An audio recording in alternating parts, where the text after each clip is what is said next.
Hi అండి. అందరికీ నమస్కారం. తెలంగాణ రాష్ట్రంలో 2026, 27 అకాడమిక్ ఇయర్‌లో డిగ్రీ రెండవ సంవత్సరం చదువుతున్న విద్యార్థులు సెకండ్ లాంగ్వేజ్ తెలుగును ఎంచుకున్నట్లయితే గమనించండి, సిలబస్ అనేది మారింది. అందులో భాగంగానే కాకతీయ యూనివర్సిటీ అందించినటువంటి మూడవ సెమిస్టర్ నూతన సిలబస్‌ని ఈ వీడియోలో చూద్దాం. అయితే మనకు ఈ సెమిస్టర్‌లో మొత్తం 5 క్రెడిట్స్ ఉంటాయి. 5 చాప్టర్స్ ఉన్నాయి. ఒకటి ప్రాచీనం, రెండవది ఆధునికం, మూడవది సాహిత్య ప్రక్రియలు, నాలుగవది జర్నలిజంలో మౌలిక అంశాలు, ఐదవది ఉపవాచకం. ఇట్లా మొత్తం మనకు 5 చాప్టర్స్ అనేవి కనిపిస్తాయి. ఇప్పుడు ఒక్కొక్క చాప్టర్లో ఏమేమి ఉన్నాయి, ఏ పాఠ్యాంశాలు ఉన్నాయో చూద్దాం. మొదటిది ప్రాచీనం. ఈ ప్రాచీనంలో మళ్ళీ మనకు 3 పాఠ్యాంశాలు అనేవి కనిపిస్తాయి. అందులో మొదటిది ధర్మబోధ. ఈ ధర్మబోధ ఎక్కడి నుంచి తీసుకున్నారంటే కొరవి గోపరాజు రాసినటువంటి సింహాసన ద్వాత్రింశిక అనే కావ్యంలో నుంచి తీసుకున్నటువంటిది. రెండవది హిమగిరి వైభవం. ఈ హిమగిరి వైభవం ఎక్కడి నుంచి తీసుకున్నారంటే తెలుగు పంచమహాకావ్యాల్లో ఒకటైనటువంటి మనుచరిత్ర. ఈ మనుచరిత్రకు స్వారోచిష మను సంభవం అని కూడా ఇంకొక పేరుంది. దీన్ని అల్లసాని పెద్దన రాస్తారు. ఈ అల్లసాని పెద్దన రాసినటువంటి మనుచరిత్ర అనే కావ్యంలో నుంచి ఈ హిమగిరి వైభవం అనే పాఠ్యాంశాన్ని తీసుకొని మనకు పాఠ్యాంశంగా చేర్చారు. మూడవది విజయ విలాసం అనే కావ్యంలో నుంచి సుభద్రార్జునుల వివాహం. దీన్ని చేమకూరి వెంకట కవి రాశారు.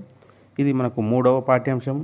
ఇక రెండవ చాప్టర్లోకి వస్తే రెండవది ఏంటంటే ఆధునికం. దీంట్లో మనకు మళ్ళీ 3 పాఠ్యాంశాలు కనిపిస్తాయి. అందులో మొదటిది వానమామలై వరదాచార్యులు రాసినటువంటి వృద్ధ పితరులు, రెండవది డాక్టర్ ఎన్ గోపి గారు రాసినటువంటి ఫ్రీడమ్ ఫైటర్, తర్వాత మూడవది ప్రజాకవి గద్దర్ రాసినటువంటి సిరిమల్లె చెట్టు కింద అనే 3 పాఠ్యాంశాలు మనకు ఆధునికం అనే చాప్టర్లో కనిపిస్తాయి. తర్వాత మూడవ చాప్టర్ ఏంటంటే సాహిత్య ప్రక్రియలు. ఈ సాహిత్య ప్రక్రియలలో నాటకం, నవల, కథానిక అనే 3 అంశాలు ఉన్నాయి. దీంట్లో ఏంటంటే నాటకం అంటే ఏంటి, నాటక లక్షణాలు ఏమున్నాయి, అలాగే నవల అంటే ఏంటి, నవలకు లక్షణాలు ఏమున్నాయి, కథానిక అంటే ఏంది, కథానిక లక్షణాలు ఏమున్నాయి, వీటితో పాటు ఒక్కొక్క ఉదాహరణను ఇచ్చారు.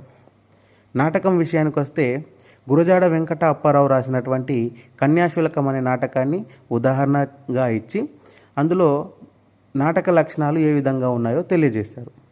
తర్వాత ప్రజల మనిషి అనే నవలను మనకు వట్టికోట అల్వారు స్వామి రాస్తారు. దీని నవలకు ఉదాహరణగా అందించారు. పొట్లపల్లి రామారావు రాసినటువంటి ఊరు అడవి అనే కథానికకు ఉదాహరణగా ఇచ్చారు. అలాగే 4వ చాప్టర్ ఏంటంటే 4వ అధ్యాయం జర్నలిజం మౌలిక అంశాలు. దీంట్లో మనకు వార్తా నిర్మాణం, వార్తా కథనాలు, ఇంటర్వ్యూ అనే అంశాలు కనిపిస్తాయి. ఇవి పూర్తిగా జర్నలిజానికి సంబంధించినవి.